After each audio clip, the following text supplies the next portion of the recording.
Hey everyone. Before we get started, I just want to say obviously some pretty terrible things are happening in our country right now with the murder of George Floyd and all of the protests. I just want to say I'm really sorry to anybody who is being directly affected by this unjust brutality and violence, and to anyone who's able, I'm putting a few links in the description to fundraisers you can donate to support the Black Lives Matter cause. So if you're willing and able, that would be greatly appreciated. All right, let's get into the video.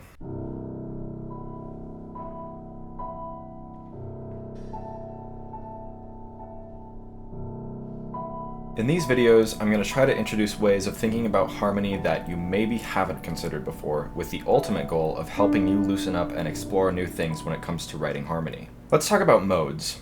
Modes are ways that we organize different intervals in relationship to the tonic. Our typical Western education will lead your average music student to an understanding that there are two main modes, major and minor.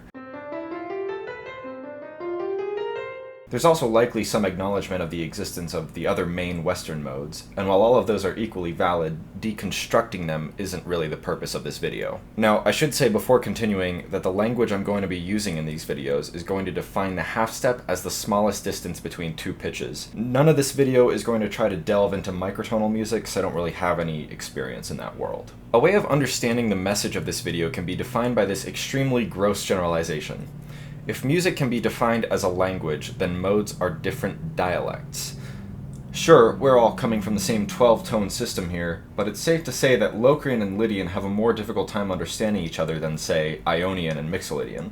That is to say that each different mode conveys a certain emotional context, a certain pathos when implemented in music, and they each have different relationships with one another. Of course, more modes exist than just these 7 main ones that are typically taught. There are even more types of scales to have modes which use intervals beyond whole and half steps, like all these different pentatonic scales, or these 3 common different types of octatonic scales. Even this can be defined as a mode. The point isn't for me to list all of these out and define every single relationship that every mode or scale has with another. The point is for you to understand that each of these are a way of defining your music beyond major and minor, and there's no limit to the exploration that can be done, even within a single piece.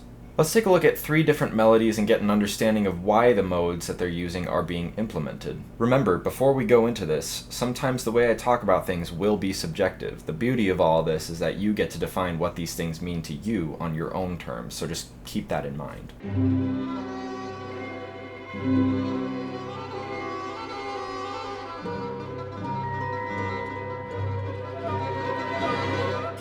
This is an excerpt that I think really conveys the emotional aesthetic of the title of the movement, Play of the Waves. Okay, great.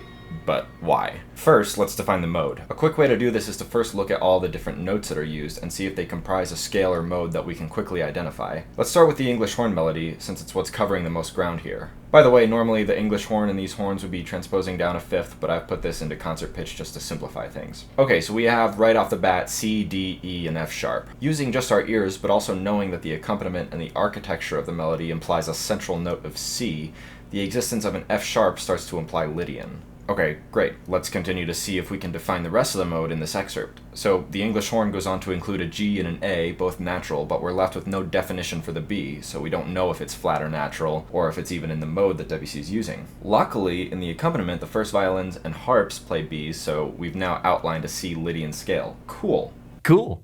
But wait, if we continue to look at the accompaniment, we see that the harps and glockenspiel, and eventually the first violins, are playing A sharps. Does this mean that they're part of the mode that Debussy is using? I think it's really up to the interpretation of the person doing the analysis. So, while I personally would say no, because it doesn't reflect any of the common octatonic scales that I've come to understand, plus the fact that these seem to be functionally non-chord tones that are chromatic neighbors to the 7th of a C major 7, you may come to a different conclusion. So what has this assessment done for us so far? Well, think about what you heard and how you felt when you listened to the excerpt before you went and picked at the notes. Think about what imagery it might have conveyed to you. My personal imagery is something vague about a boat rolling over waves on the wind. There's not any real danger, but it's fun. Okay, but what made us feel whatever way we felt about the music? Admittedly, a good amount of it has to do with the masterful orchestration, but I would say equally important is the fact that we're in Lydian. So, although you can't assign a specific objective meaning to Lydian, or any mode, you can categorize for yourself how it made you feel or what imagery it evoked. And if you're trying to accomplish something similar in your music, you now have something extra in your tool belt to use for that, if you so choose. Now let's look at an example that isn't one of our main heptatonic modes, the famous opening of Dvorak's American String Quartet.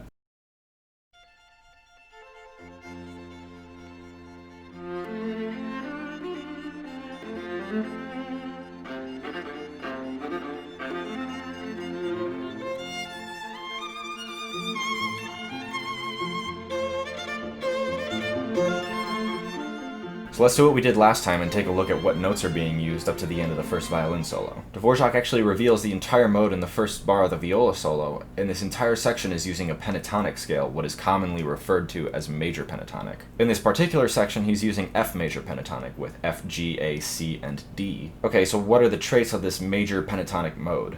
For one, there aren't any half steps, it's built on more open intervals. This doesn't completely destroy our sense of what is tonic versus dominant. You can still do a C to F motion, but there's no leading tone, so again, to be subjective, dominant to tonic motion is a bit more chill in this context. It's like, yeah, it makes sense that we went from this sort of dominant sound to our tonic F major, but we also could have gone somewhere else. And yes, Dvorak has the cello on an F pedal, but what he's doing in the melody in the viola is clearly emphasizing a C on strong beats, and then he outlines the one chord, but in second inversion with the C as the bottom note, almost as if to suggest that to him, that's the next best thing to a 5 chord in this context. Okay, so instead of being an analyst for this one and interpreting how it made us feel, let's get into Dvorak's head for this one. Dvorak was visiting America for the first time when he wrote this piece, and he had two main inspirations for the piece: the vast open spaces of the American landscapes, as well as the folk music of the land, which he apparently predominantly heard in indigenous folk music as well as African American folk music. Now, you could make the anthropological argument that the physical environment of a group in some form shapes how their music develops, so it's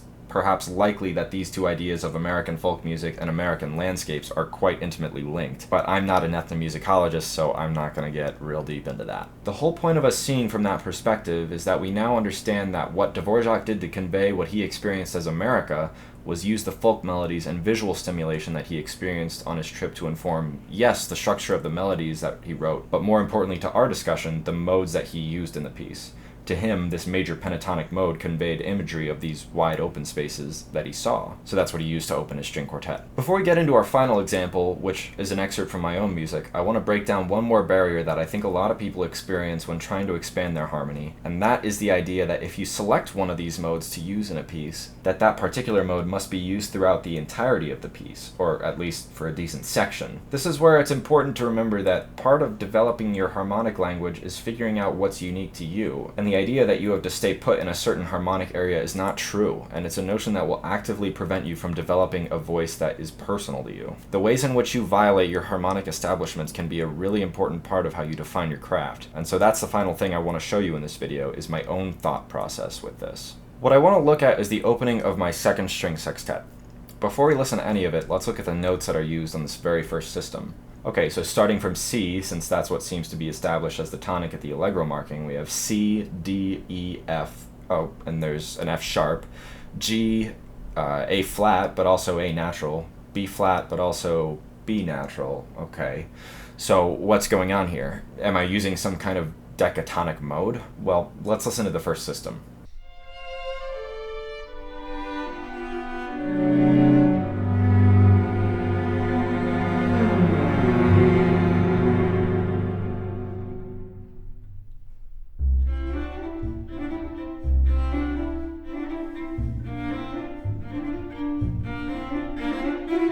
It doesn't really sound like it's a scale with 10 notes though, does it? It seems a bit more, well, normal than that. This is where the way in which I violate what I've already established harmonically is what is somewhat unique to the piece. It's also a demonstration of how slight deviations from the mode can be considered non-chord tones, like those A sharps in the Debussy. Just because the notes are there doesn't mean they're all equally important in terms of establishing where we are harmonically. Now these first two bars, their goal is to just get a sense of dominant, which in my opinion it achieves just fine. It gets to this sort of G flat 9 chord on the fermata, and it's like, okay, yeah, there are some funky notes in there, but just because these particular extensions felt good to use here, I can still tell that the basis of this is G, and I can tell that it feels dominant rather than the stable tonic.